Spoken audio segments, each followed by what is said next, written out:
welcome everyone to the was it Calderone? Is that Calderone after party. And of course, Phil, the guest of honor, is with us so far. We've got also my brother from the other coast, Mr. Canadian Olliman, my co-host and producer extraordinaire, Mr. Mikey Famine. And we have a time traveler with us from way back in the day before we had color TV. Producer Wes is with us. Or his camera is haunted. That is what I've decided. I'd also like to introduce my brother Daryl and my other brother Daryl. Ollie reaching in the back of the TV encyclopedia for that one. That's right. Didn't it? You know, I thought that had to be one of the best series finales ever, because everyone was doing that waking up from a dream thing, right? Back then.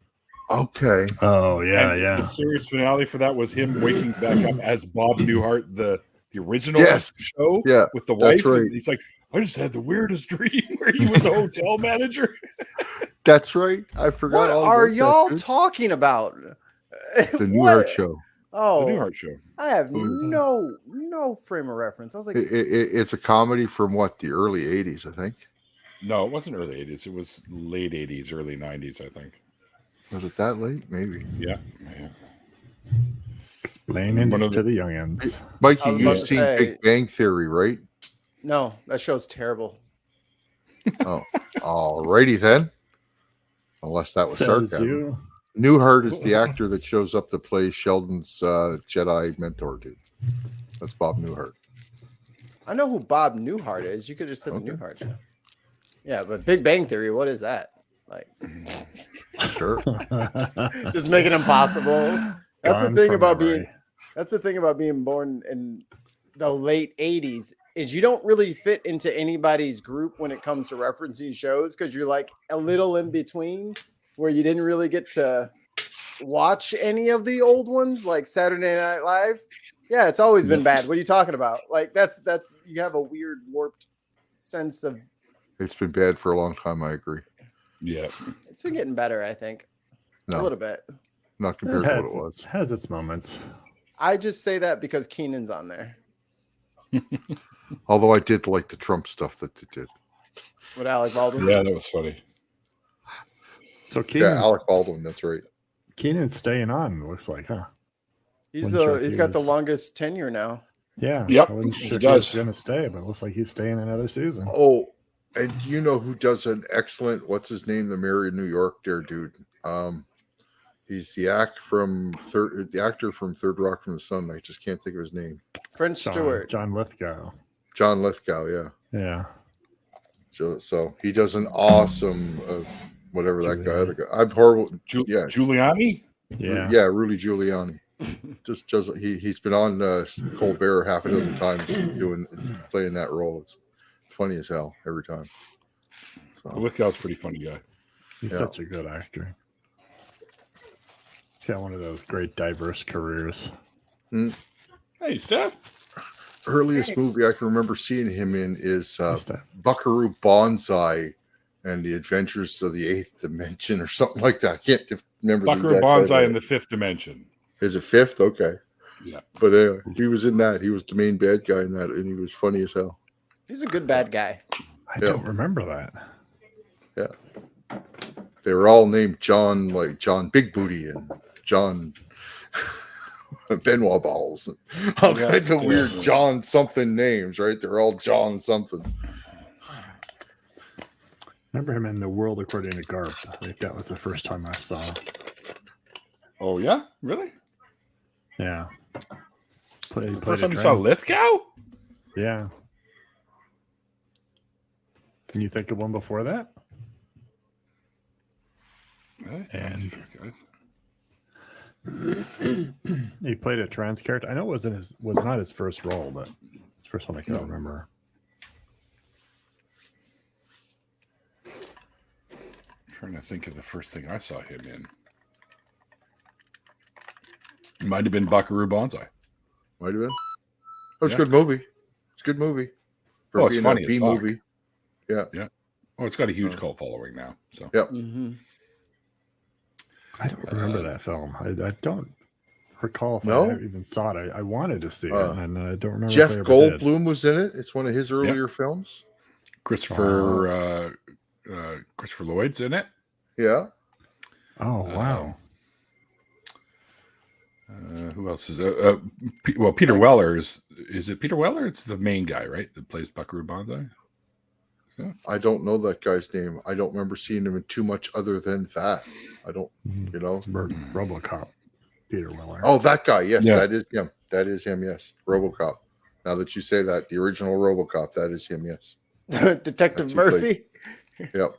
Detective Murphy is Buckaroo Banzai. Yeah, The Adventures of Buckaroo Banzai in the Fifth Dimension. It's Peter Weller. I'm pretty sure. Yeah. Great title. Love that movie. The original, what was it? The Flash Gordon movie from '78. Remember that? Yeah. Great movie. Yeah. Great fun. Like it was a musical, dude. It was all like awesome music playing through the whole thing. Flash. Dun, dun, dun, dun, dun. That was Queen. Queen did the soundtrack. It was all Queen. Yeah. So Buckaroo Banzai had Peter Weller, John Lithgow, Jeff Goldblum, Ellen Barkin, Christopher Lloyd, Lewis Smith, Clancy Brown. Lewis Smith. I don't know who that is. Yep. Lewis Smith. Clancy Brown. That's like one of those faces you know, but names you don't. Yeah.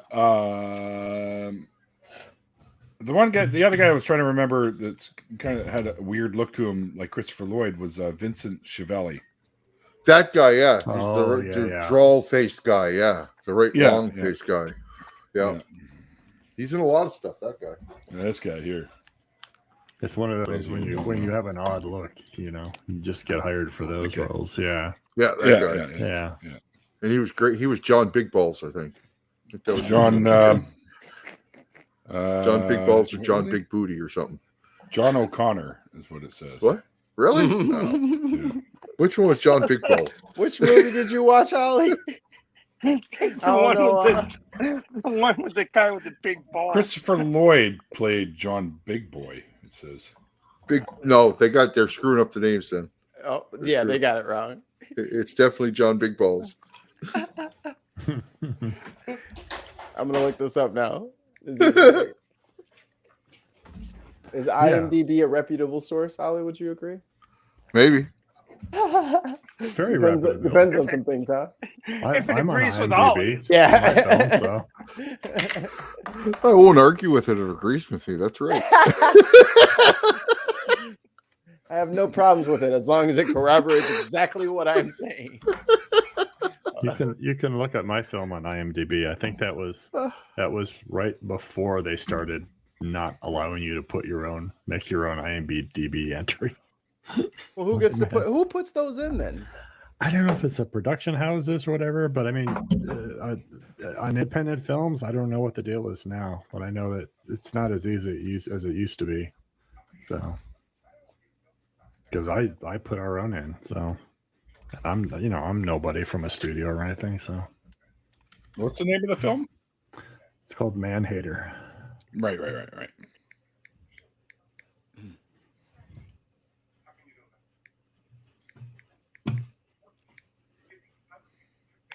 With Christopher Lloyd as Big Booty.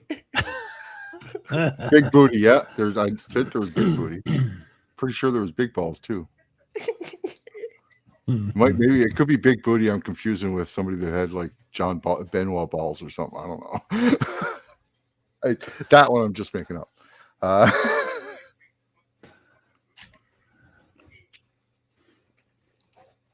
So did you find it? There should be a trailer in there someplace. Man Hater. Does anybody have any follow-up questions for Phil about his story? That's it. That's the trailer. Don't you get it, Kelly? There are no normal kinds. Have you seen the out on the bench? It's okay, YouTube. It is. Mine. I give permission. Yep. Them bots don't give a damn. Hilarious. Oh, Hellraiser, the new Hellraiser that's coming up on Hulu. Have you guys heard about this? Nope. Never Oh, seen there's him. some sort of different look I to the stopped guy, paying isn't attention to there? Hellraiser after the first one. It's a gal now. They got Ah. a gal playing Pinhead now, which I think is cool. She looks pretty awesome, man. Look, that makeup is awesome. Pinhead was always pretty cool, anyways. I was a big fan of the Hellraiser movies. Well, mind you, I was a big fan of Clive Barker in general. Like I have most of his books and stuff too. Hmm. My favorites were the collection of the Books of Blood. Those are great short stories. Oh, so many cool ones. You think we're post the heyday of that level of horror film? Yeah, although I could see with technology being what it is today for the movies now, I could see there being a rehash to try and make them even more realistic, spectacularistic kind of shit, right? Yeah. One of the things Barker is really descriptive in his books, like even more so I thought than Stephen King. So I was much more of a fan of his than I was of King. So but just seeing the stuff that he did, which like Nightbreed, I think they should redo Nightbreed with better effects and stuff, because that was like, I loved that movie. And I had the graphic novel comic book sort of style thing where they talk about the characters and like Peloquin and stuff like that. Yeah, it was one of my favorite stories. In the book it's called Cabal, but definitely like that. And I think they could do really cool with that if they decided to redo it. I don't know if he'd want that done, but Yeah. Am I just imagining things, or did I hear not too long ago that they're going to redo John Carpenter's The Thing? they already did. Yeah. They already did? Yeah. It's probably one of those films that'll be redone over and over again. Well, they did. Such a solid story. It is. And the newer one actually is from the Finnish side, I believe, right? And at the end of the movie, they show the chopper, the newer one, they show the chopper chasing the dog, where the John Carpenter version kicks in. Oh. Right? Oh. So it ties into that one. So it's a prequel. Kind of, yeah. But it's done. It kind of is, but they did the whole putting the heater thing in the petri dish to see if someone was contaminated. They did all that stuff in the book too. Yeah. Or in the remake as well. But it was but from what I could tell, it was the guys from Finland that were there. I just heard a loud crash. I I'm think. just going to have a quick look outside. Okay. UFO crashing your loud again? Or I'm sorry, UAP. That's what they call them now. Unidentified aerial phenomenon. Oh gosh. I was never really into horror films, except that I tried to get into them for making that film. But yeah, not something I prefer. It's more of a curiosity thing. Me too. I used to love them, but this is one of the weirdest things I think about going on to become like full atheist and getting out of all the what do you call it? All the paranormal stuff and the culty stuff and like I don't believe any of that shit anymore, so I can't watch these movies with any amount of seriousness. Right? Like a movie like Cabin in the Woods is one thing, because that's just a hoot, right? Yeah, that's got one of the best death scenes. Oh fuck, it's so good, that movie. That girl who gets no spoilers. Come on, Phil. I'm just saying, somebody dies. You already spoiled the thing. Just saying. It's just a phenomenal scene, and it's a gut punch. So yeah, I think an early one, like back in the day with The Evil Dead, when the first one came out, and I think the scene that shocked the shit out of everyone was when the trees go and do their business with the girl running through the woods, like literal trees, getting it on with her in the woods, kind of thing, right? So. All movies were weird. My generation never did nothing like that. Yeah, it was it was gross. It was, and it shocked the shit out of people. Hi, Wade Wilson. Deadpool? Yeah, he's in chat. Oh, hi, Deadpool. Brilliant. Deadpool, I'm here. Wade. Oh, I caught up on My Hero. Who's The that? pencil scene. Oh yeah. Yeah, but there was a lot of corny shit in the Evil Dead too, like the makeup for the ghoulies that they had to trap into the basement when they coming up there going, "Hey, dead by dawn," and all that. They kind of was crappy makeup, if you ask me. But Okay, so I was gone for the first like 10, 15 minutes at least. So, Phil, Yeah. when you deconverted, for one, did you become more liberal or anything? Just curious if you politically or anything. No. Were you already pretty liberal? I first registered as a Republican because I wanted to vote for a particular guy in the primaries. I guess it was an open primary back then. And I don't remember when it didn't take too long for me to switch parties, but I noticed after probably 3 election cycles that I was always voting for the Democrats in terms of where I would land on topics. So pretty much a straight ticket vote right now. Now that, and then of course, once you know a little bit more about the psychology behind the conservative personality, especially post-Trump, with what this Trump era has shown us, it's very worrisome. I have a real difficulty trusting the conservative mind. I used to think of a conservative. Let me put down one of the factors. One of the factors of a conservative personality is you are more triggered. You're more fear triggered, right? Yeah. So, I used to think of this as sort of a valuable trait to have in society. You're kind of a canary in the coal mine, because you're the first to spot danger. Now, of course, the downside of that is you also tend to think there is danger when there isn't. that's where the conspiratorial mind comes in.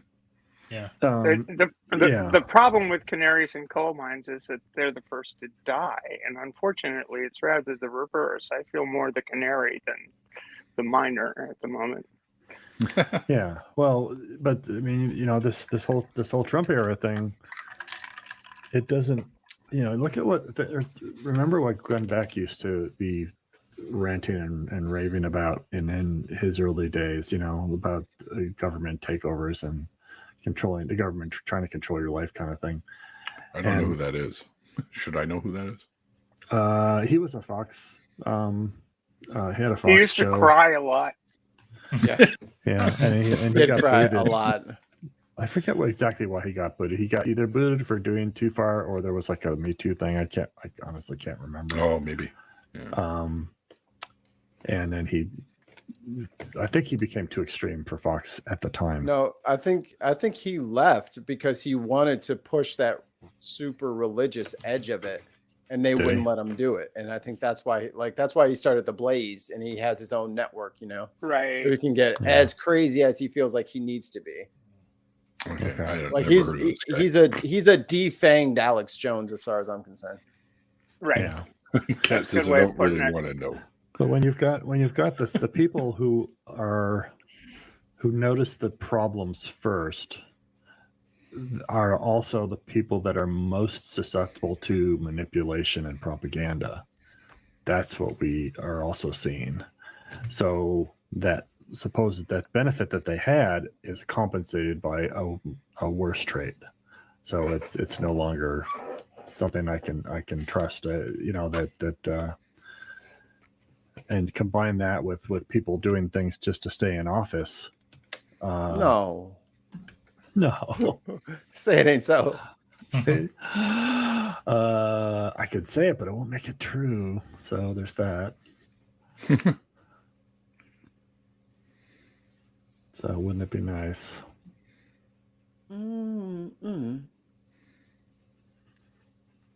So Real quick again, can you tell, since I missed the show, can you tell us what got you out of religion?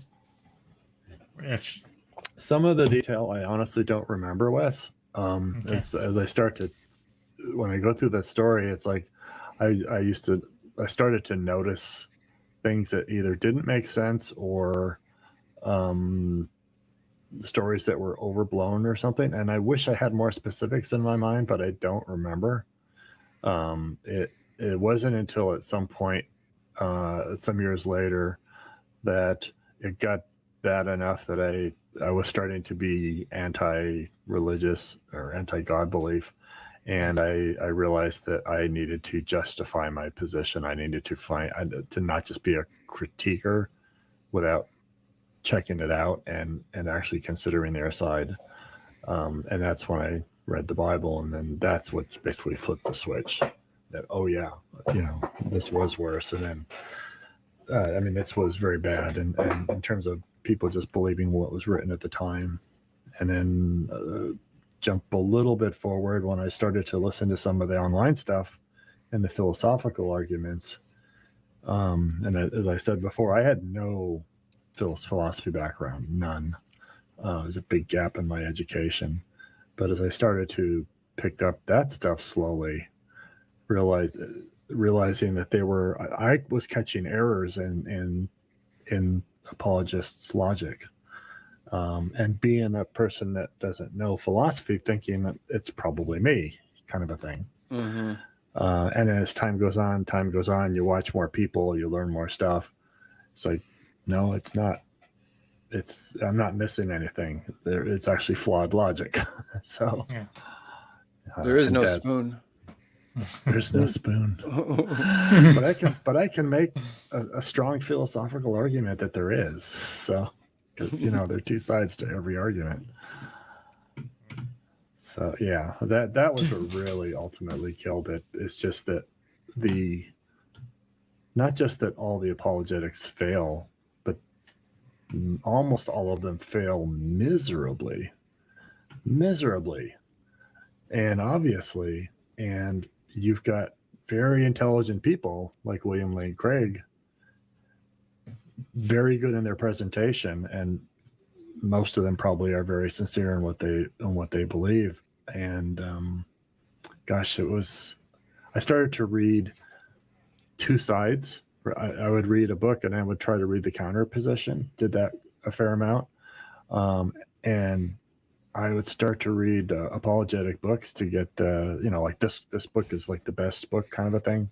So I would go read it just to be amazed at how horrible they were. Mm-hmm. Just right out the gate, horrible. And it's just, wow. That's when it started to flip that this is not about the ideology. It's about how people come to belief. And that led me down that whole educational rabbit trail. Yeah. It doesn't sound like you were probably in it enough to really be scared of hell and stuff, though, were you? Or were you? No, I wasn't. I wasn't brought up with the hell fear kind of thing. I mean, it was a pretty minor factor for me. I mean, it's more of a Protestant thing, Yeah. Is it? Yeah. I mean, I guess it was a minor factor, so that was pretty easy for me to get over. The finality of death and not having a chance at an afterlife was probably the biggest issue. But I mean, that takes some time to get used to. It took some time, but it's just the reality, and we are just sitting here with no choice in the matter. So you either learn to cope with it, or you go off and pretend and you don't. Something very interesting happened. I talked about there was this guy who was sort of my friend / nemesis in the believers and non-believers thing, and he told me once that he believed that God was like over there kind of thing, and God existed, and he believed this as sincerely and absolutely as that his wife existed. And I tried to counter argue that these were not the same types of things, you can see with your eyes and all, versus this supernatural thing that may or may not be there. And he never wavered on that. But one day, I don't remember what the discussion was. But there was something about life after death and involved in it. But he said to me, "Why are you trying to take away my hope?" And that stopped me, because that showed that his belief was not absolute. That to have hope, in holding on to hope that it was true, meant that there had to have been some doubt, and he had never admitted to any doubt. So after that, I kind of left him alone, frankly. I figured, okay. At that point in time, I was very interested, when I would talk to people, to finding out why they believed. So I was always after that nugget. And very few times I got it, only a couple of times eventually. But that was one of them. So even the strongest believer, and he is probably, I'd put him in he's like a canned ham type of person, a very strong believer, finally admitted that it was not 100%. And he was essentially, to a large degree, he does believe a lot of what he says, but there is an element of pretending that it's true because he wants it to be true, intentionally. Yeah. Well, people don't come at religion from logic; they come at it from feelings and emotional ties to that, and then use justification to support that. Same with us, actually. I think we all do that pretty much constantly.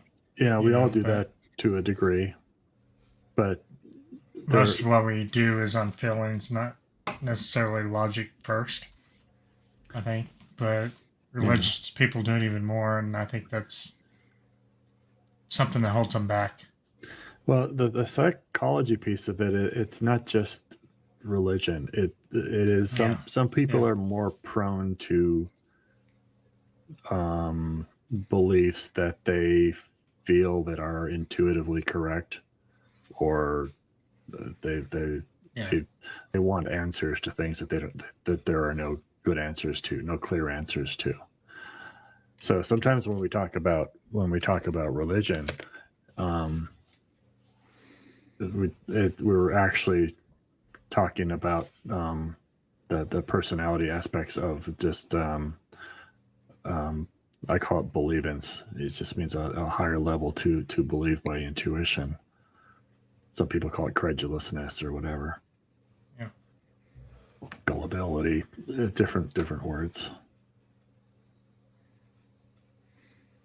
There's also the aspect of being raised in the faith. You know, your whole, depending on the society you grow up in, there are, particularly with high control groups, that's your world, and there is no other. Yeah. And I find that people who come out of that sort of background are and grow into atheism, or wind up losing their God belief for one reason or another, are the angriest of atheists. Because they feel they've been tricked and lied to. They feel they've been had. Yeah. And they're the people that will insist that you can't cooperate with a Christian because Christians believe nonsense. And that's somewhat pernicious, I think, because indeed you got to realize there are more of them than there are of us, and those are the way I put it is, I really, I do care what you believe, whether you have a good reason for doing so. But the biggest thing to me is, what do your beliefs lead you to do? If your beliefs lead you to condemn people who are not like you, and hold them in opprobrium, and along those lines, you're going to school boards and making sure that all the children are going to believe like you believe through curriculum and this and that and the other thing. And that's what's happening now throughout the country. I mean, you know, if your belief leads you as a state legislator to propose a bill that would put caring parents in prison for life for caring for their transgender children, then I think your belief is fucked up. Mm-hmm. Yep. Well, let's twist that around though for a little devil's advocate here. You know, I mean, there are people that put up memes and things about teaching a kid about hell is child abuse, and so almost the same logic applies to that. So because that's a difficult place for me to go to take it that far, because the parents are doing what they think is best, and they have essentially been victimized or susceptible to false beliefs also. So that's a tough one. And that's okay. As long as if you want to teach your child about hell, I don't think it's all that great. It's bad. You know, you're teaching them nonsense. But I don't want you teaching my kid about hell. And you know, if your kid and my kid are going to school, I don't want you to go into the school board saying you got to teach these children about hell. Or you've got to. I mean, I grew up in the day when there was prayer in public schools. Yeah. You know, and I think that's wrong. You know, I think that's not. I think Pledge of Allegiance is wrong. Hell. No, I don't. You know, Yep. I had my time keeping my fanny in the chair while the Pledge of Allegiance was going on, and got sent to the principal's office on several occasions. How do we deal with the? I mean, what you just said is true, Stephanie, and now they're saying essentially the same thing on a different issue. They're saying they don't want their kids to be taught about LGBT and trans. A lot of people will go do homeschooling because of this. So the logic is the same. I'm not sure how we're supposed to what the best way to fight this is, because we have two different types of issues that logically are structured the same way. They may be logically structured the same way, but the thing is, hell doesn't exist. Trans and gay people do. There you go. That's okay. Thank you. Yeah. That's perfect. Yeah. So this is completely off topic, but it's just something I just check in my emails. And I got an email from Google AdSense. A payments account was canceled. And it's the AdSense publishing, or the AdSense account, this one, apparently was canceled. What? I have no idea what you're talking about. It says a payment account was canceled. Google AdSense. Don't click on that. Account. Hold on. Your Google. Right. Yeah, that's true. It's how would they know what my account number is? That's spam. That's the thing. It's got to be spam. Yeah, I mean, go to your own AdSense account through your own login. Don't click on anything. Don't click on an email. Just delete that email. There's nothing to click. It just says your payments account AdSense pub 71 yada yada yada. Don't read that. Yeah. For Google AdSense was recently canceled. If your balance is greater than $10, you'll receive your final payment from the canceled payments account during the next cycle. Well, go check it out. I mean, any other active payments? We had a PayPal help center that was just canceled with no reason out of the blue. There seems to be some reticence by some of these companies to support certain type of content, which seems phenomenal considering that there are fascists out there trying to tear down the country. But I don't know how this is a system that needs to mature because somebody can just create a bunch of accounts and just put a bunch of complaints on you, and then you get canceled, and you've got to go try to undo it. And they cut you off in the meantime while it's all sorted out. And if that's your sole source of income, which it is for some people, that is a crushing oversight that you can't post while you're having this fight, which could take months. Yeah, it doesn't say anything about me being canceled. Then is this cancel culture? What's going on here? Report it as spam, and it's spam. Leave it at that. Because I kept having a bunch of fucking your Apple ID has been opened on such and such. I'm like, yeah, sure it has, buddy. Yeah. Let me just click on this link so I can change my password. You take me for it. Okay.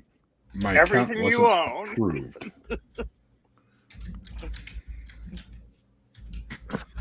What wasn't approved? It says my account wasn't approved. Is this a new thing? A new account for AdSense? Oh, I see. Due to the war in Ukraine, we will pause monetization of content that exploits, dismisses, or condones the war. Your payments are currently on hold. Action is required. Condones the war? What? Well, if you have content based on something. Is this that C-16? Bill C that's here in Canada? No, I don't know. No idea. There are issues with your payments account. But I mean, we just started that on Skeptic Cave, and we just got monetized. And I was been reading through the YouTube, community guidelines, and it's pretty sensible, frankly, but easily abused. Yeah, it could be easily abused, and it's easy to go the other way to accuse somebody. Yeah, like I was like Facebook is the absolute worst, and I will never stream on Facebook ever again unless I get drunk or high. And dude, like I have gotten at least two to three copyright strikes where they pulled my video, gave me the notice, like I'm in trouble. A lot of people copywriting my music that I am literally making on stream at the time. Oh, like, really? How the hell is it his? And I ain't even finished with it yet. Oh, wow. Well, you can count yourself in good company. George Harrison got nicked for My Sweet Lord. Because Phil Spector was pissed off. I never heard that. Yeah, it's just bullshit. And then it's some like Portuguese guy who's got like a random channel that's been around for like fucking 2 weeks. He's got 3 subscribers, and he's like just and he's like claiming all these videos that are like NBA and FIFA. And I'm like, this dude's just a hack. You guys couldn't tell this guy's a fucking hack. You let him fucking take my fucking thing. So it's like, oh, you're disputing it? Here's the consequences if we find out that you're wrong. I'm like, yeah, go for it. If you fucking kick me off of here for some dude claiming my music, I swear to God, I will raise hell. Yeah, the system needs to mature. It needs a few years. I don't know. It's probably going to be a ongoing problem, but well, Elon Musk will probably solve all of our problems by killing us all. TOS. There we go. Much better. So, we can read the chat now. Let's see what's going on over here. Sorry, guys, I wasn't able to read during the show. You're the dude with the "Kill Your Masters" banner behind you, for crying out loud. I'm not reading it though. I know. Everybody else is. Exactly. See, now you're getting it. Now you got to play the game. Time to play so that the stupid grammar bots don't get you. Yikes. Well, you're right over the middle, so it just says "kill your mass." It's just you're telling people that don't have masses. Super chat. Which I'll never see. You're funneling money to Al Qaeda. We are? Oh yeah. What the actual?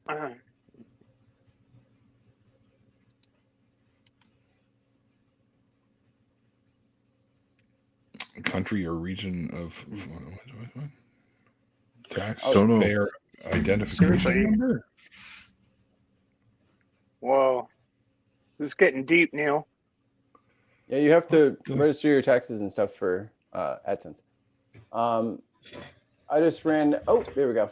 I just ran Cat 6 using an upholstery needle and a coat hanger. Send me an invite. Yay! Here,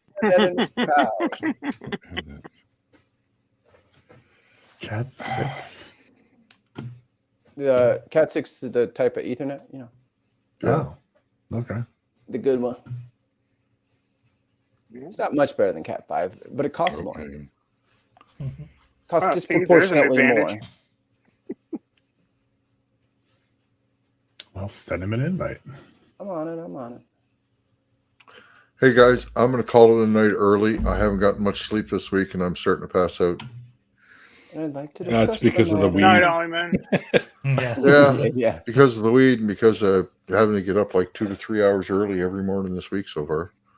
So, Wow. Oh, yeah. Anyway, all right. Cheers. Good to Have a see good you night. again. Take care. Take care. All right. yeah, Get out of here. It's midnight for Ollie, man. yeah, it's true. It's 7:30. What are you people talking about? I'm talking about the, going, Yeah. I'm sorry, backwards, going this way. I spent the last 4 months or so on the East Coast mostly. And it's like, I like being in that time zone. It's like, I'm back here now. And it's just like, it's really Gotta hard. wait forever. Well, it was close enough that I could get to better. So that was nice. Yeah, that was nice and it was fun. Yeah. Good fun. Yeah, that was really good. I really wanted to get there, especially as a first-time event. That was going to be something special, and I think it turned out to be.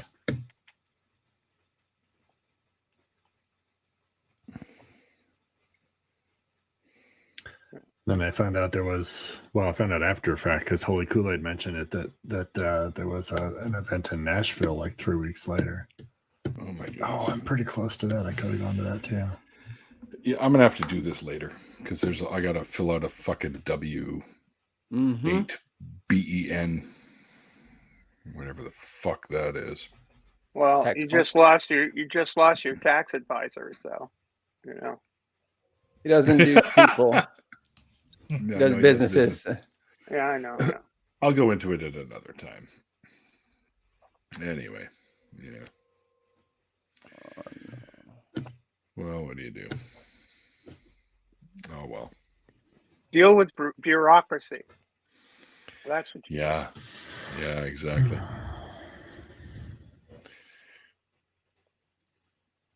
Well, that's how we survive. Ollie. So, anybody have any pharmacy questions? Any questions on antihistamines or anything like that? I can answer for you.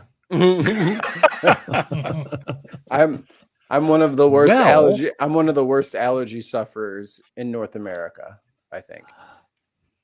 We should study you. That's awesome. Put him under a microscope. Me and That's right. Sneezy McGillicuddy are going back and forth 1 and 2. So should we start calling you Sneezy Famine now? I don't know, but great thing about living in corn country is corn is grass, and if you're allergic to grass, all the corn makes you sneeze, and the corn is literally everywhere. Phil, are you an allergist or a pharmacologist or what's your? I was a pharmacist. I'm retired now, but actually, I'm not that useful anymore because my information is probably about 10 years old in terms of keeping up with things. So My skipper was an allergist, and he named his J24 Mr. Hanky because he was both an allergist and a South Park fan. No. Oh, I'm just a guy. my favorite underused, like his Ruth of study. Your visual field is suspicious for MS? What? Uh-oh. Sadie. Did you send Jonathan a link? Yes. Mikey?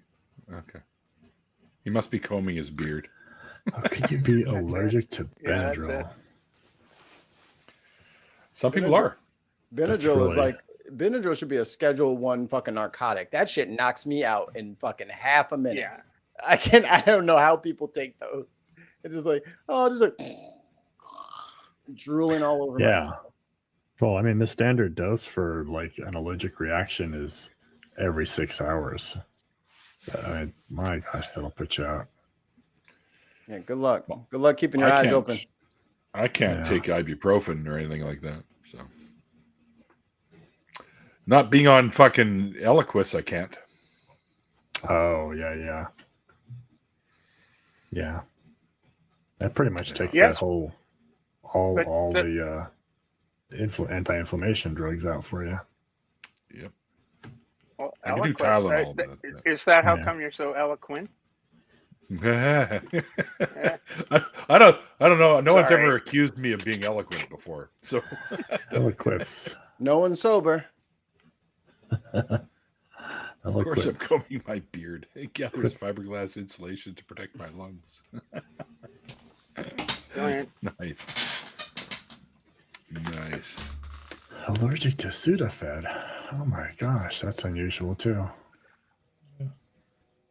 They have a battle of these are like, I think of these as like opposite the decongestants and the antihistamines, because one makes you tired, the other makes you, this is a stimulant. So it's like coffee and alcohol.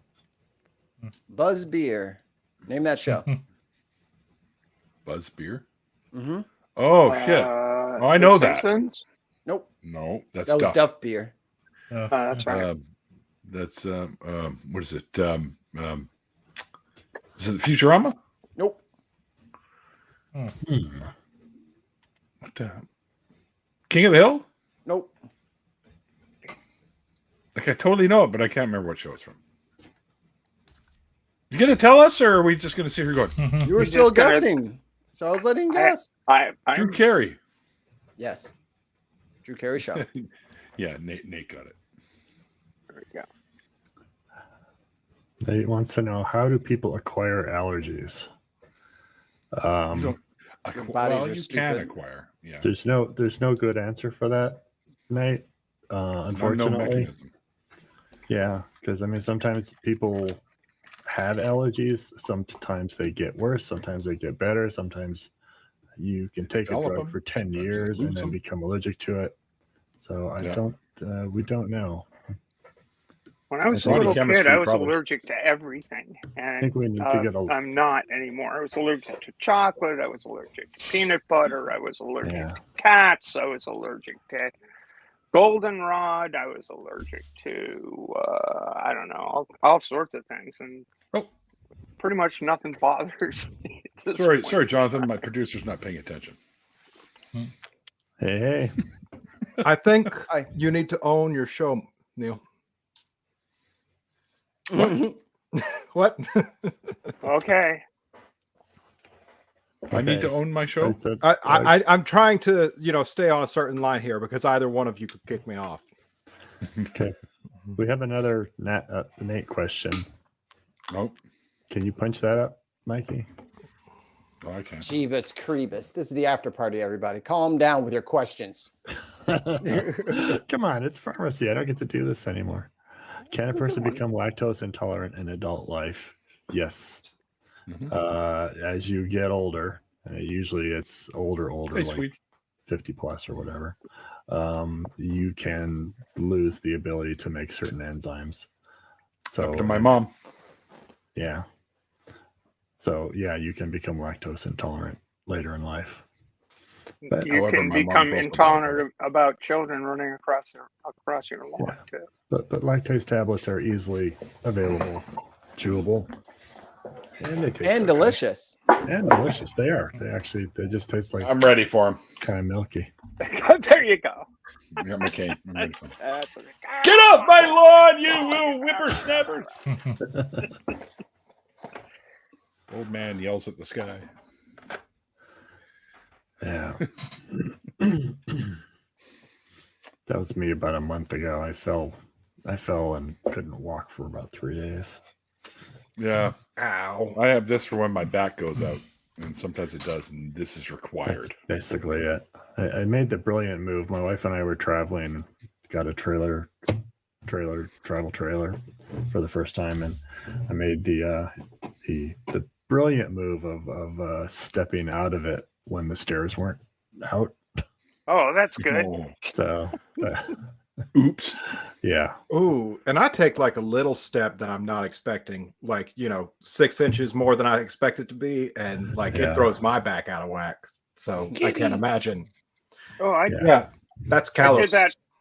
I did that on the J24. I was going down the companionway. I was expecting there to be a step there, and there wasn't. And I managed to get my leg wedged in in an interesting place, and wound up falling down backwards and rolling like this, and blew out my ACL, MCL, and something else, whatever the hell it was. It was pretty fun.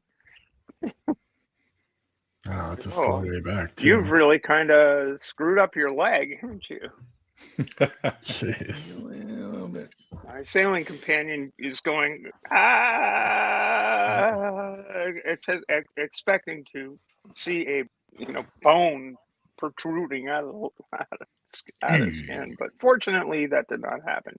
It was Compound fractures are it freaky. was only a mere blown knee. Bad enough.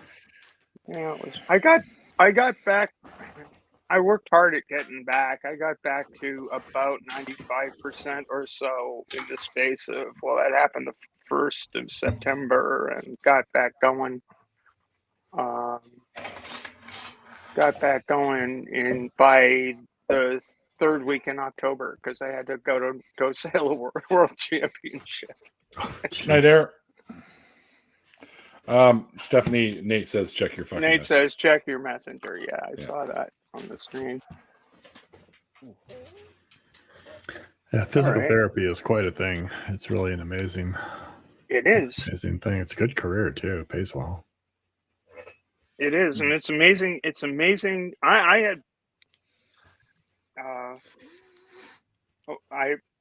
the orthopedic surgeon I saw said, I told him what my schedule was, and he said, well, you can't do that. You can't do this. You can't do that. You can't. If you work really hard, you might be able to make this last one. So you probably remember the other day when we were in the after party, I got a text. This is how it came through first, and then I called the person. It was my friend's sister who informed me that he had just passed. Like, we had known, I'm not going to name names or anything like that. But he has had the tumor for probably 12 years. And they kept saying, well, you got a few more years, And he lasted 12 years with this tumor. Now, unfortunately, in the last couple of years, it started really growing. So we kind of knew this was coming, but at the same time, he was always so upbeat and hanging out and doing all kinds of stuff. You'd never know that he had this, except after a while, you could see in the back of his head, you could see a little bit of what looked like a protuberance, like it was actually starting to move his skull a little. So,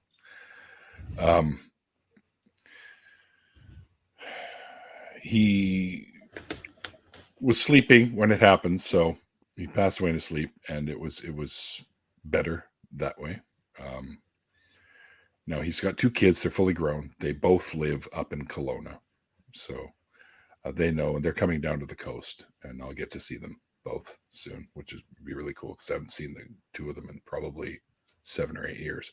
I've known this fella since elementary school, so that's how long I've known him. And he'd moved to Calgary some time ago, and then moved back here 2 years ago. So he's been here for a couple of years now. Again, he moved back because he just lost his wife 4 years ago to breast cancer.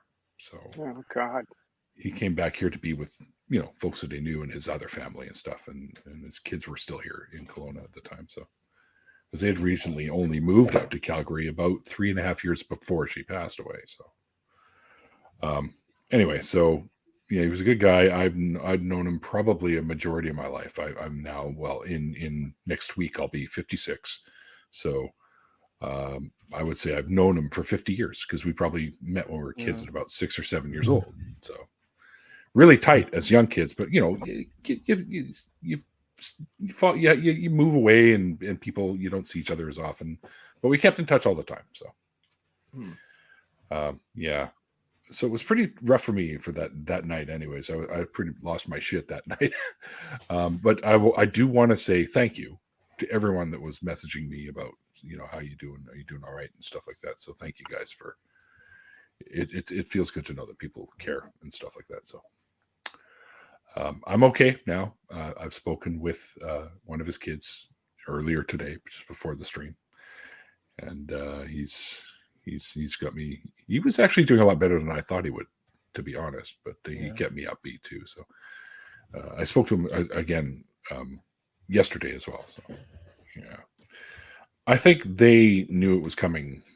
Right. Well, we all knew it was coming. So I think, and they had said their goodbyes and stuff already because he my friend just didn't know when it was going to happen. So, but luckily, it happened while he was sleeping. So, his roommate, because his wife had passed away, he had an old friend move in because he was a little bit. There were certain things he couldn't do, right? Mm-hmm. So, he actually used one of these too because he couldn't walk properly all the time. So, so he had someone living with him, and that's the person who called me after I got the text from his sister, who was, I guess, she was there with him at the time. I don't know, with the roommate. I mean. Mm-hmm. So yeah, so that's the whole story, and that's what happened. And yeah, sorry, I kind of lost it a little bit there. You don't have to apologize for being a human being. Yeah, No, you don't. I know, but I've got I'm okay now. So thinking of all the good times, especially the time when we built that pipe bomb and it almost killed both of us. See, could happen sooner. Yeah, well, we built this thing. You can go to the plant store. You can get saltpeter and you can get charcoal and sulfur and all that. Mm-hmm. Make a pipe bomb. Hit it, touch the battery with it, and of course the top of the pipe bomb, fucking the screw-on caps. We're both looking like this. He's sitting here, I'm right here, and the cap went right between our two heads. Oh. Like 2 inches either way, and one of us was dead. Let's put it that way. And it was like, boom, yeah! And we kind of look at each other and go, holy shit! Like, that was so close.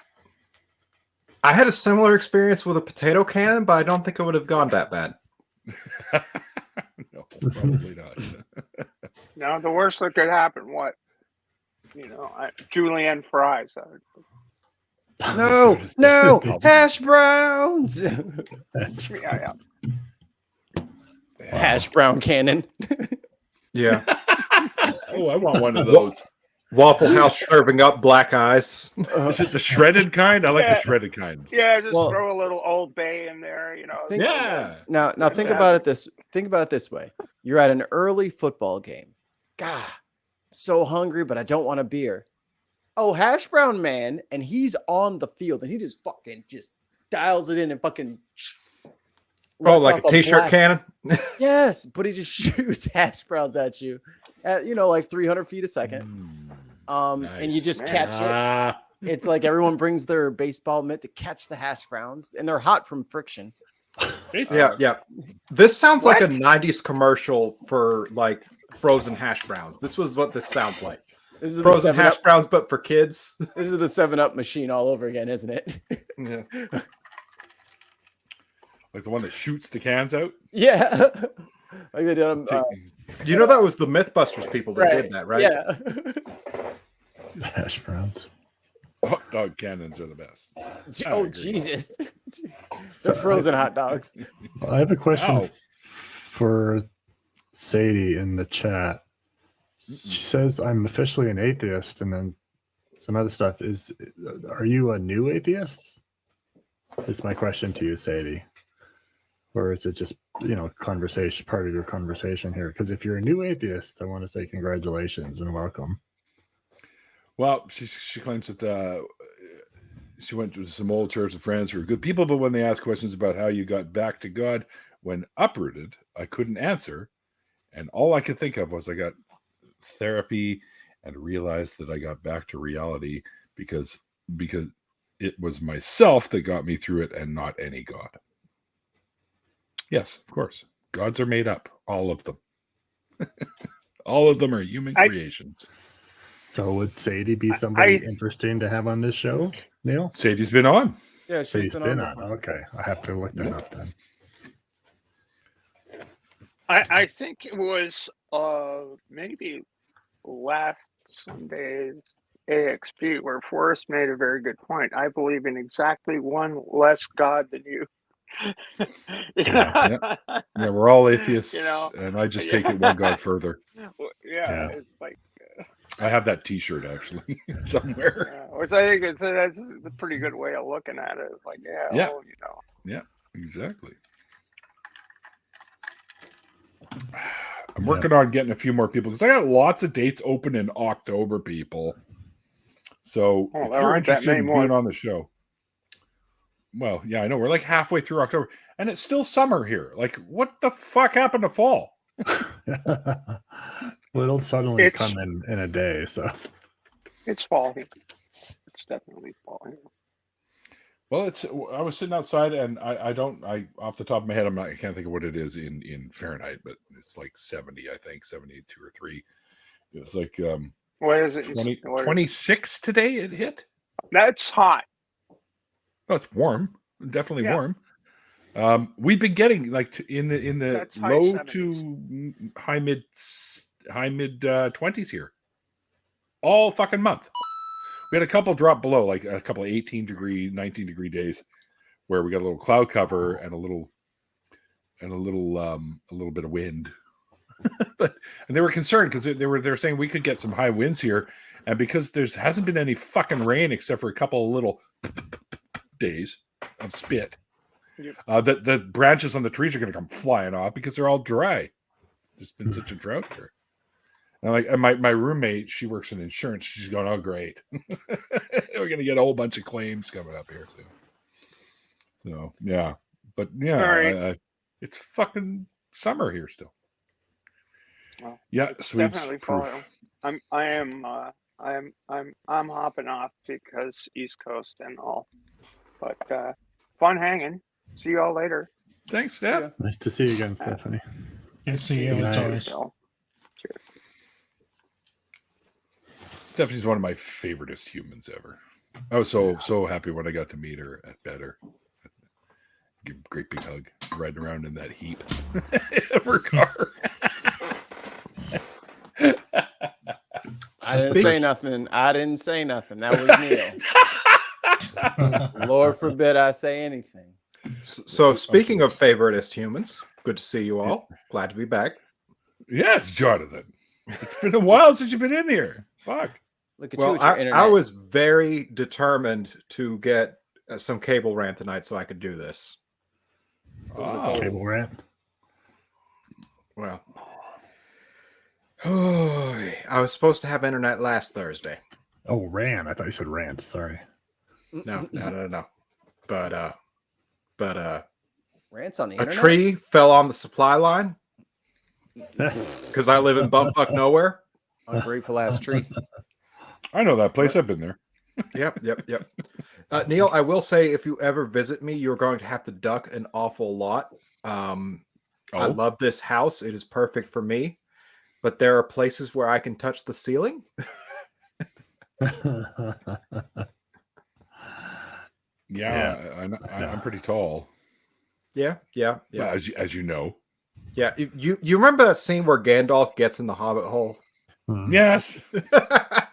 Dude, that's going to be me. That's going to be you visiting me. Every time I watch that, I rewind it to watch him hit his head one more time. It is so good.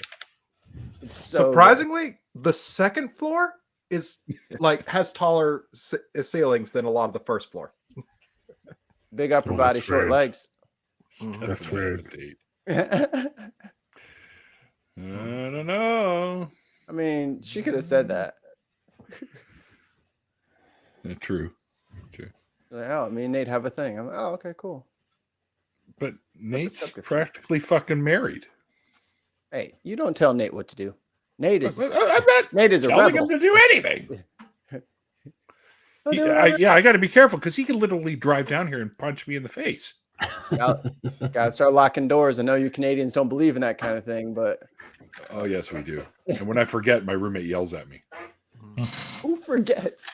I can never forget to lock. Like when I go out front for a smoke, she likes me to lock it behind me, right? Oh. How's that supposed to do anything when you all have those wood and paper walls up there? Wooden paper? You mean wooden paper blaster? No. Pretty sure you guys got wooden paper. I've watched Naruto. Well, paper comes from wood. Yeah, they never bothered with doorknobs on those doors, did they? It's made out of paper. Naruto. It's all sliding doors and stuff, and you just trust people not to break into your room. Exactly. That's how I can tell. Tell me your culture is better than my culture without telling me your culture is better than my culture.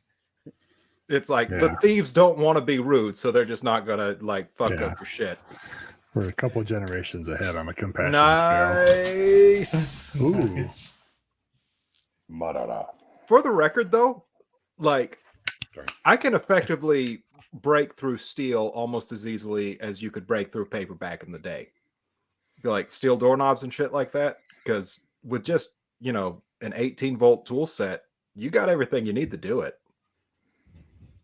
Oh, we're not talking about like quickly. I was like, oh, no. I had to emergency replace the front door lock at the dental office because everything went to shit.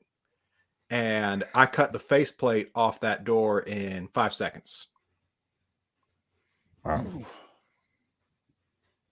Reciprocating saw and a Diablo blade. Like it's a scary combination when you think about it. I know, right? Satan. That was good. Everybody, give him the laugh, Neil. I'm used to my jokes being ignored. Then I have to say them again, and they're not as good. And I know it, but he doesn't. And that kills me a little inside. You know how too high to join. Ollie's always fucking baked in here. You're welcome. Ollie be so high. He'd be telling me stuff he told me earlier in his sentence. I'm like, bro. Yeah. But like, do you know how it was when it was? I remember the good old days of 12 seconds ago. I was just telling this guy. Yeah, me. Do you remember how good it was when do you remember how good it was when we had brownies? Like 3 minutes ago? There's a Key and Peele skit like that where he's just like, the dude kept asking him to hit the blunt. He's like, come on, man, let me hit the blunt. He's like, no, dude, you're good. Man, I'm a grown ass man, you gonna let me hit the blunt? You already hit the blunt. Oh shit. Like he was still asking like it was the first time, even though it was the second. Okay, yeah. So you know how you remove carpet and you find out that you have hardwood floors and shit? Usually in the shower. What? What? What? You have carpet in your shower? What? It'll take a second, but it'll get to him. No. Oh. Mikey, no. Gross. No. No. Non sequitur. No. He was talking about. This episode brought to us by Manscaped. But I ran the cable and found out that not only do I have hardwood floors in the upper level, I have hardwood ceilings in the first. Hey, some people like to show off their fancy hardwood floors. Do you have hardwood ceilings though? Does the whole thing flex when you walk on it? No, it's actually really solid up here. The first floor, however, there are sections that do flex, and I do need to take care of that.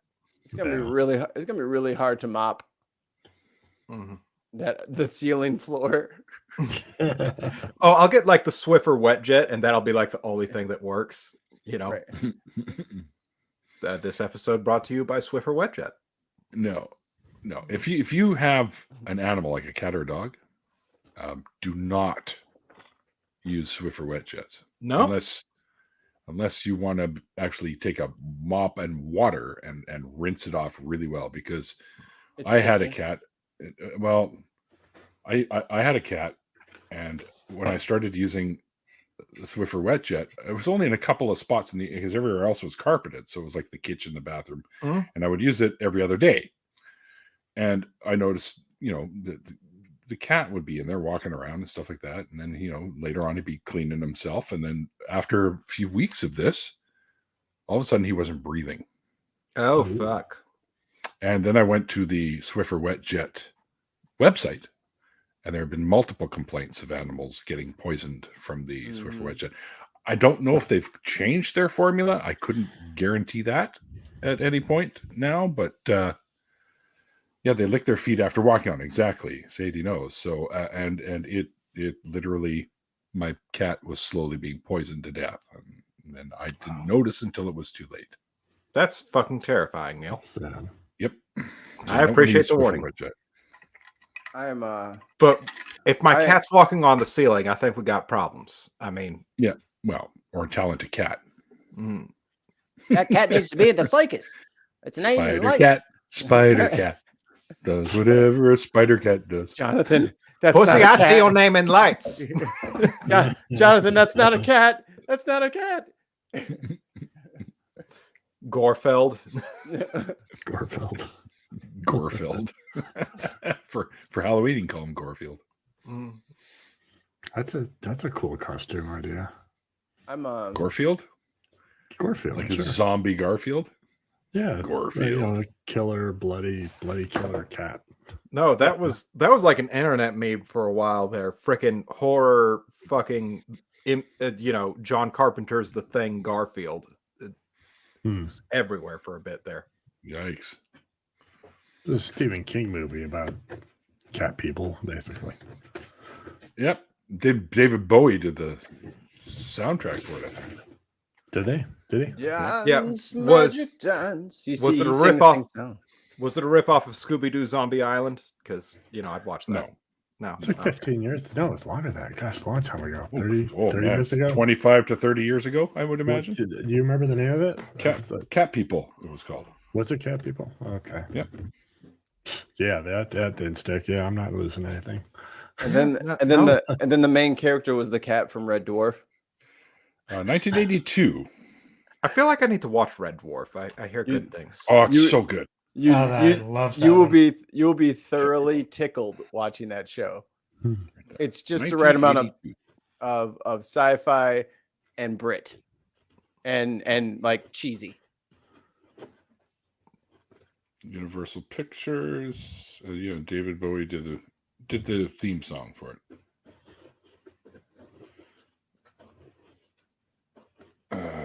Malcolm McDowell's in it. Natasha Kinski. John Hurd.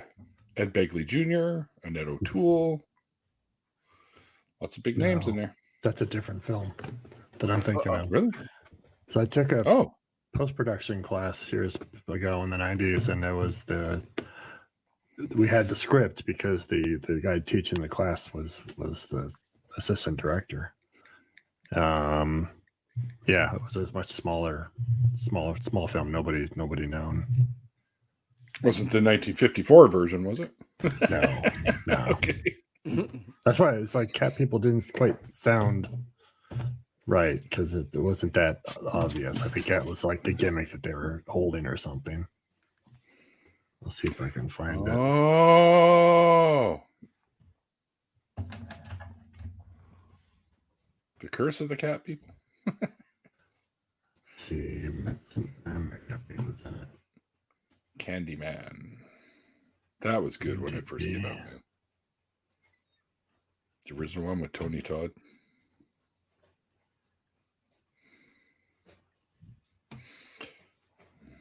Gosh, old movies. Mm-hmm. Yeah, I think Cat People Bowie was basically putting out fire with gasoline was the song.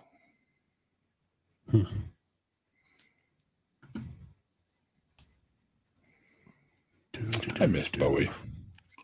I was a big Bowie fan. Yeah, good run. But yeah, it's a good guy. Neil, if you visit me, we are doing a reshoot of the Gandalf walking into the Hobbit hole scene. Like, I just want you to know that. Like, I'll get the props for it and shit, but we're doing it. I've got a staff. Not quite like his, but I got made out of a cactus. I got a crepe myrtle hiking stick I use. So then He's left you bag end. So I need to get going. I need to get going, but I'd like to say real quick before I do leave that Phil, thank you so much for all the work that you do for Skeptic Haven. And thank you. Neil, thank you for having me on the show, and thank you for having me on the show, and thank you for everything you do all the time with these deconversion stories.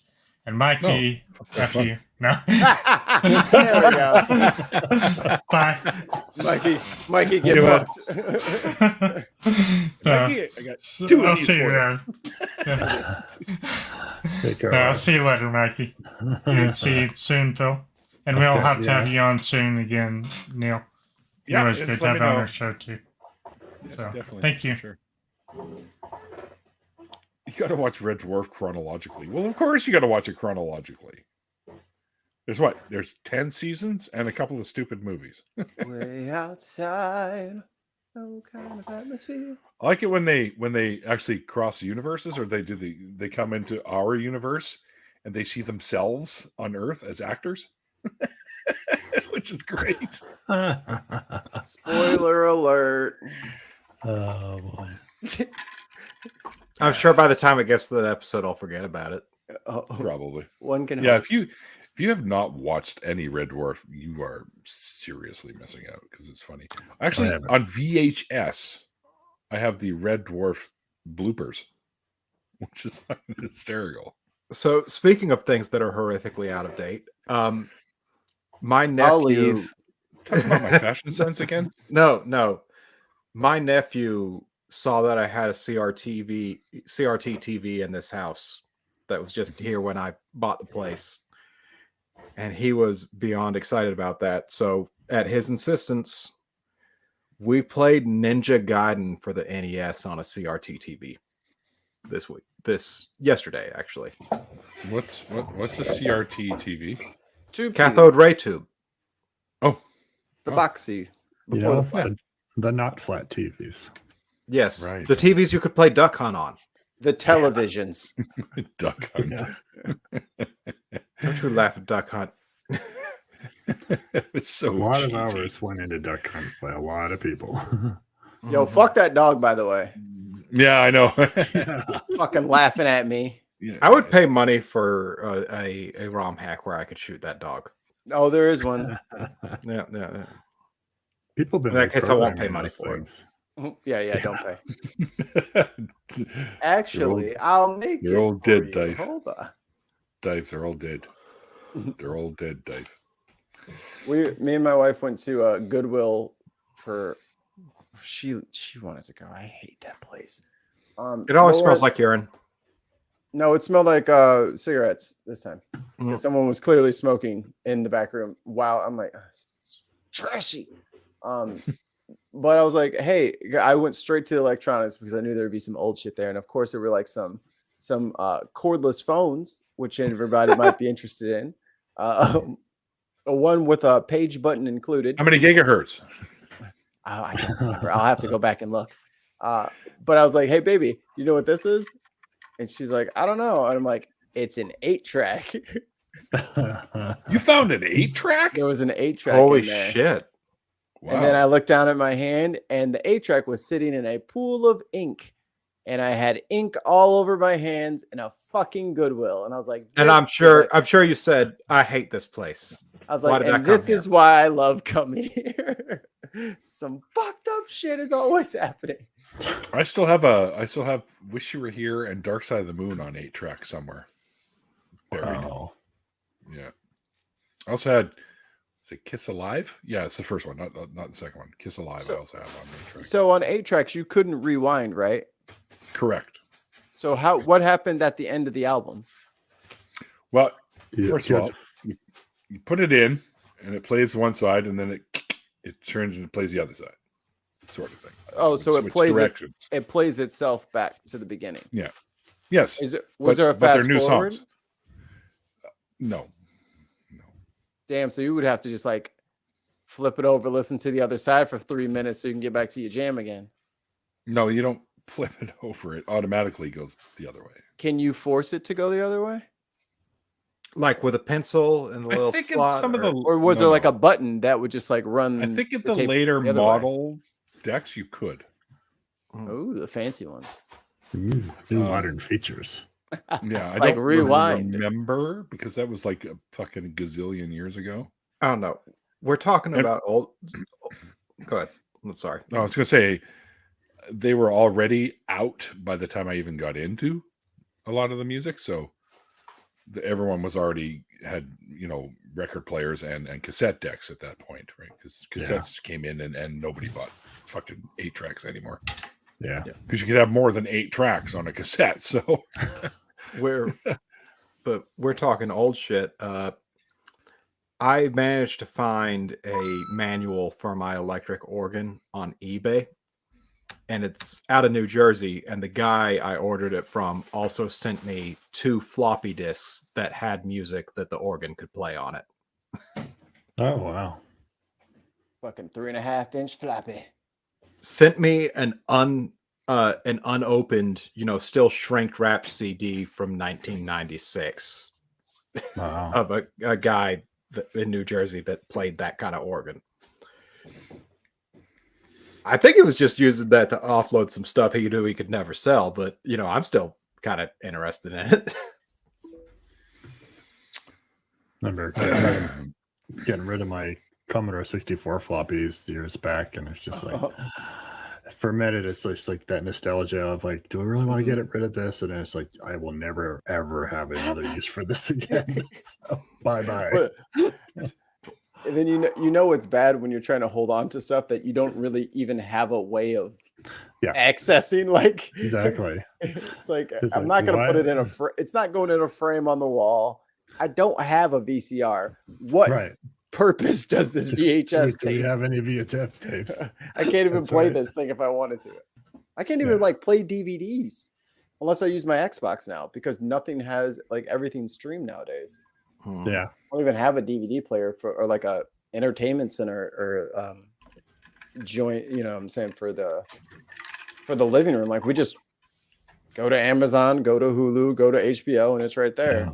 I need music. It's right there. I need to get an external DVD drive to use with my computer. Oh, that's right. I forget that. You could choose the song you wanted to listen to, and it would like to it. So no way. Kind of was like a fast forward. How would you do that? Was it just? I don't remember, dude. Like I say, I don't remember. Yeah. They had I think there were 4 buttons. There's usually 4 buttons, and you press the one, and then it would go to that track. So because it's all on this. Well, the tapes for 8-tracks were quite thick, right? So all your tracks were there. So you just pick the track, and it would play that one. Right. So I thought originally. I just saw the corner over it. I thought it was a Nintendo cartridge. I was like, ooh, and I was like, well, they're pretty big. Oh. They're pretty big. This is much older, more ancient technology. The sound on an 8-track was far superior to cassette tape. So they say. Of course, when you get wider, better tape, it's always better. Better of course, reel to reel is the ultimate. When you get the metal reel tapes, or real cassette reels or whatever the fuck they are, those are great. Yeah, good quality. I had one. I had a 1/2-inch reel to reel for years that I used to use. I record a bunch of tunes on it, and then you just hit play at a party and just let it go. And all the tunes on there, and it would go for fucking 12 hours. You could have that thing going, right? This big reels. I don't know if I had it. I probably had it, Neil. When you came over, when we went to Better, I got a turntable for my birthday, and my turntable is Bluetooth, so it goes to the sound bar. Yeah, you showed it to me. So I can play records and have it come through like real speakers. I was like, yeah, I almost bought one with the little fucking 2 old-timey speakers connected to it. Glad I didn't do that. I tell you, man. Well, when I grew up, anyways, you buy some really good quality cassettes, right? And then you'd buy the album that you wanted, throw it on the record player, let it play through, and you record that shit. And then you just listen to the cassette and leave the LP alone. Because that first play off the album is the best analog sound you can possibly get for music, right? And that's what we used to do. We'd record it, and then we'd just wear the tape out. Then we'd run it for a second time, record it again. But yeah, those first few plays on an LP were the best, man. Oh, it's such cool. I loved it. You know, it's funny. I remember when we switched to CDs, and everyone was buying CDs, and even though I had like a gazillion cassettes, everyone was switching over to CDs. And we're playing the CDs, and we're listening to it, and I go, fuck, what the hell, man? It sounds all right, but something's fucking missing. What are we missing? My buddy goes, I think we're missing tape hiss. I went, yeah, you're probably right. The crackle pops. Tape hiss. Yeah. And you so like I sound the same, right? I used to do a lot of like books on tape from the library. I remember those. Maximize my reading. But I could always like hear like that few seconds before when it was getting towards the end of the tape, and I would reach over and stop it just in time. Flip it over. Oh, the little beep that has there. It would just be like it'd be like a, and then it would like make a different hiss, and then there was that different hiss that was like, oh, it's out of actual like tape. It's just running like the whatever it sits on. The part, the magnetic material. The magnetic part has stopped, and it's starting to go into the clear stuff. And I was like, aha, I hear it. I remember getting a dedicated rewinder for our VHSs and feeling like a fucking king because I didn't have to wait to watch another movie. Like, yeah, I could have movie rewinding while watching one. Yeah. Speaking of which, you see that Netflix has got a movie about Blockbuster now. That feels weird. It does, isn't it? It's a show, right? It's not turntables. How does that fucking work, Dave? How the fuck does that work? I'm on it. Laser turntables don't make contact with the album. What's the laser? So. Yeah, I know, but how does it just measure distance? Read a grooved LP. Well, CDs are like that, aren't they? Aren't they laser? Yeah, well, yeah, but they're not grooved. They're pitted, and they have little, it's basically, it's like on off kind of thing, like a binary or something. It's digital. Yeah. I don't know. I'm watching some videos on it. Is it actually a thing? This one's it's an actually a thing. This one's levitating. Oh shit! Keep filling me in on this new technology, and I'm going to be levitating pretty soon here. The ELPJ website says it has been in production since 1989. Wow! Really? Laser turntables, born in 1989. Oh yeah, they got one with the. It looks like a old, like like the 6-disc changer, but like the whole tray comes out, the whole thing like empties out, and then you put a LP in there. You can put it back in. That's got to be huge. Those are not small. Measures.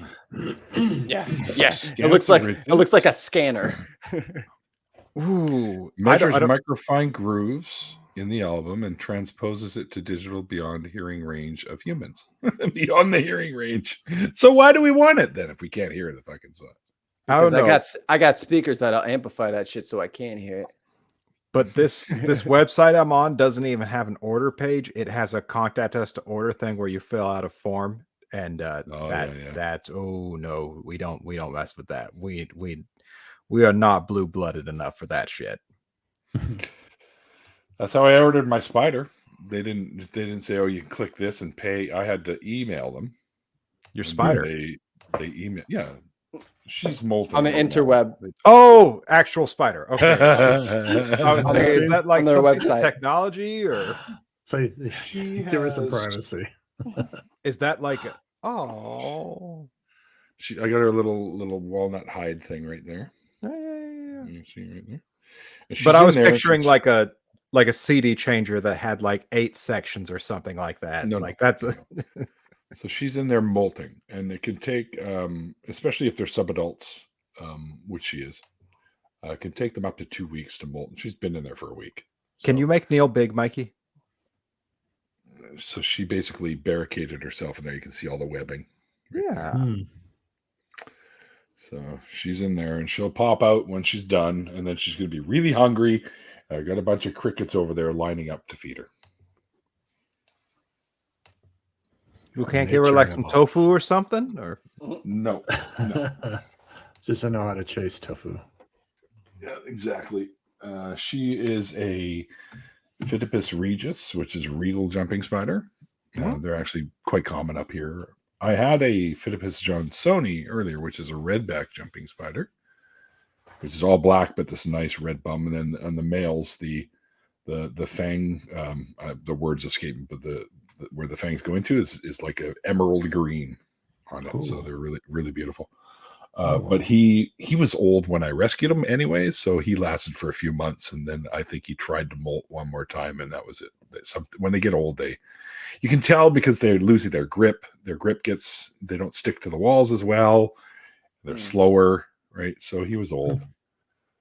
So I named her Xena Warrior Spider. So. So I hope a blonde companion. Yeah, Gabriella or whatever the hell. Have to get her a companion that she won't eat. So. Well, the only blondie I can think of in the spider world is a Goliath bird eater, and that would be a hell of a mismatch because they're huge. Yes, yeah. I found here you can get an optical turntable.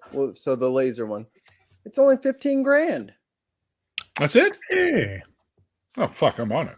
That's it, money. and it's the size of a small Buick. So I hope you say that, but I have space for something like that now. That being said, I don't have the cash.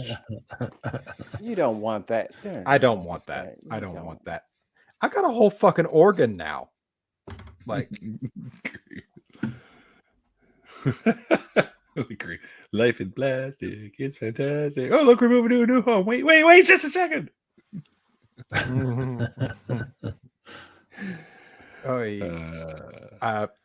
I think that organ's going to turn me into an instrument collector, though. Uh-oh. Yeah. Dangerous. Are there two lips on the organ? I'm seeing mandolins. I'm seeing guitars. Mandolins, nice. Oh, I considered getting into luthery and doing mandolins. Like nice. That'd be fun. I got the shit to do it too. I got like the bending irons and shit. I'm thinking about it. Why not try one out? My bass player builds his own fucking guitars. It looks fun as shit. Yeah, all the basses he's brought, he said, "Yeah, I built it." Oh, fuck, cool. They sound awesome.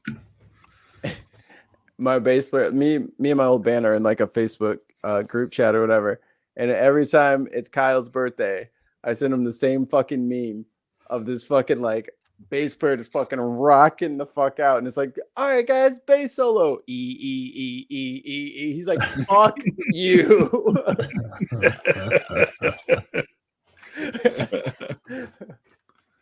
Yeah. And the dude's just fucking rocking out. I'm like, yes. Drop C. Yeah. That's all they. He's rocking out right now. Yeah, these levitating ones, not the big chunky one. These are kind of slick. Like these are here. Let me show you here. Yeah, but can you do the rappy kind of stuff there? Or what? So dig this thing. So this platform floats, and then your record goes up maglev. there. Sure. Yeah. Oh, it even says maglev right on it. That's the brand or whatever. But yeah, these are pretty slick. Not gonna front. Not $5,000 slick. I mean, no, I'd play with it just for the maglev, just to see. Yeah, right. Yeah. That wood grain one looks kind of nice, like old school but modern. Me and the wife have made a vow to each other to never buy any like that 90s kind of yellowish wood stain thing that like all furniture was made out of for like 100 years. We have vowed to never have anything like that going forward. We won't. God bless you. Nothing. We will do metal and glass before that. Metal and glass. That was the 80s. Everything was silver. It'll come back. Yeah. I got a soft spot for brass. Yeah, brass is nice though. Brass vein. Don't worry about brass vein. Brass vein sympathizer. No. Guys, you've had veered far beyond my knowledge base, so I am going to go eat some tacos or something. Ooh. All right, Phil. Sounds like a plan. I usually do a thank you tweet at some point after this wraps up, so watch for that on Twitter. Okay, this has been fun. Yeah, it's a pleasure having you on, man. I'm glad you decided to come and do the show. It was great having you on. Yeah. So next time, come on our show, and we'll just kind of keep doing this. But just keep doing what you're doing. I love it, both you two. I will. Thank you, and I look forward to hanging out again on your channel. Okay, take care, Jonathan. Take care. Bye. Bye, Mikey. I just. Hey, I got called out specifically. Like, I don't know what your problem is. Like, I won in this. Why are you upset? I'm starting to think you are invisible, Mikey. I'm literally just here. And people are like, why aren't you paying attention? I was like, oh, you see me now, huh? Oh, okay. Yeah. When you need something, I'm visible. Got it. Yeah. Got it. I feel like we could go somewhere with this that is going to be very uncomfortable territory for all involved, and I'm just going to recommend we find something else to do with it. Kira, nothing at all is wrong with bass players. Without bass players, you're missing half of your rhythm section. So, bass players and the drums are the rhythm section of any band, and what literally keeps the glue of the band together. So, nothing at all. Get drum out. Just get a keyboardist. Hey, the most famous bass line ever was played on a keyboard. Oh, really? Seinfeld. I think, yeah. I think we all knew that was on a keyboard when we heard it. I don't think anybody count that. I don't. It's the most known bass line, and it's not a bass. That's not my fault. Yeah. I didn't do it. I was going to continue with the joke, but then you had to bring that up, and it's just like, no. I was going to yes and you, but I can't. I'm sorry. We'll do it. Let's do take two. I'm just ending the show right now. It's like, I don't know why you're talking about, like bass and rhythm. I pressed 3 buttons on my organ, and it just does it for me. Right. You just press the bass button. Yeah, I can even arpeggiate it, like arpeggiate. Is that a word? It's peggiate, but I was gonna let it go. No, it's not. But I was being funny. Jonathan, always good to bring me up in spirit. Jonathan is learning music stuff, so he's telling everybody all of his music stuff. It's very cute. He's found something new. It's endearing. I don't do many new things. I do lots of old things. That could be Hard. misconstrued. I do them hard. Whoa! Enthusiastically. New old things can be very hard sometimes. Yes. But I approach it physics. with some enthusiasm. All of a sudden, I'm laughing like the dog from fucking Catch the Pigeons. Oh, I never saw Catch the Pigeons until it came on Boomerang. My familiarity with was with Wacky Races. Wacky Races, yeah. Yep. Muttley. Yes. I did like the Perils of Penelope Pit Stop, though.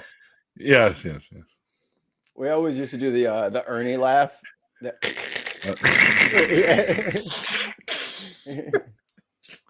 Old Ernie. Ernie, stop eating crackers in bed. It's okay, Bert. It's your bed. Come now, Ernie. Ernie, do you not see the problem? Your pizza is significantly bigger than mine.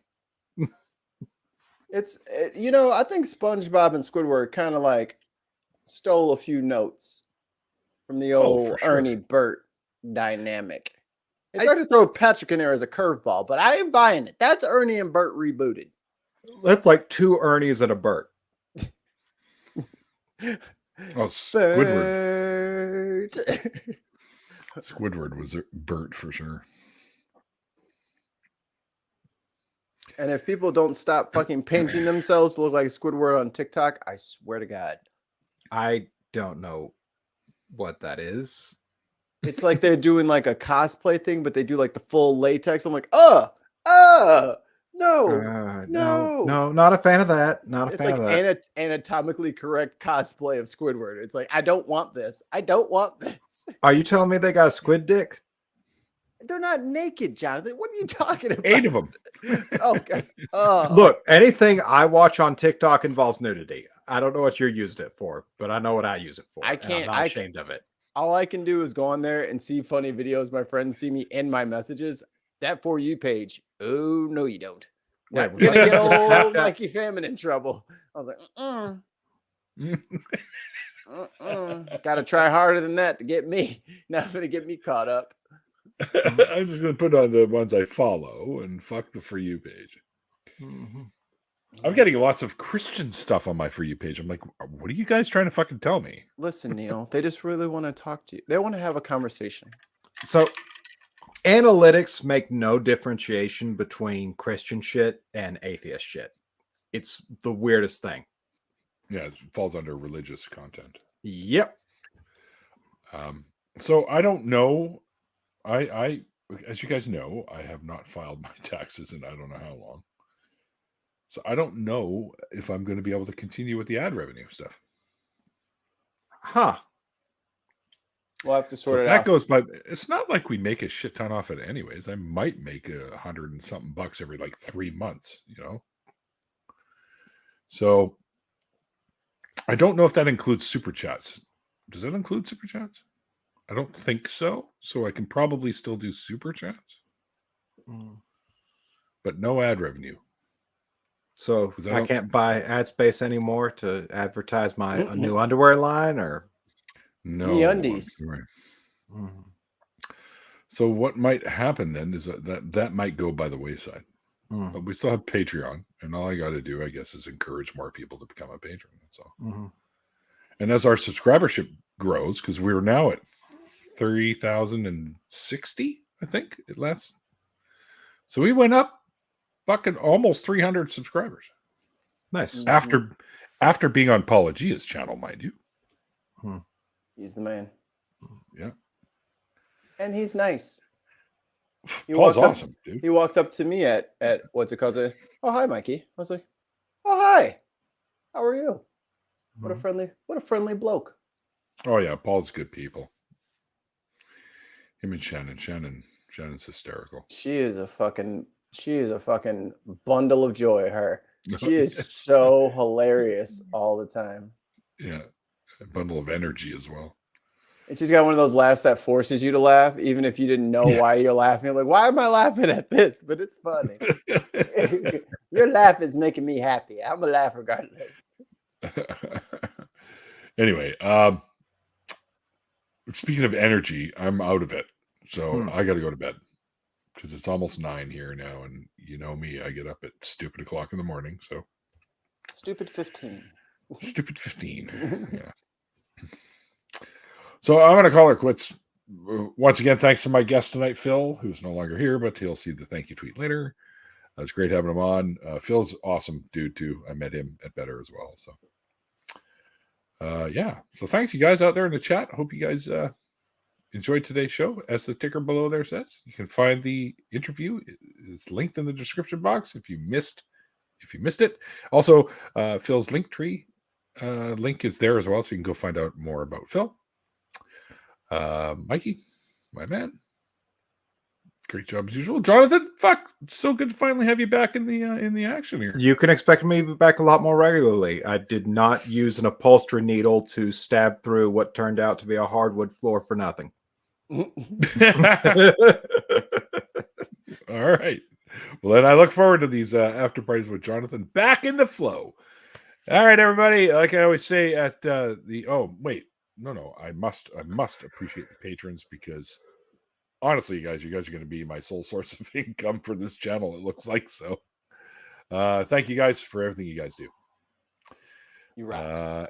And until next time, guys, like I always say at the end of the after parties, like the late great Carl Sagan once said, extraordinary claims require extraordinary evidence.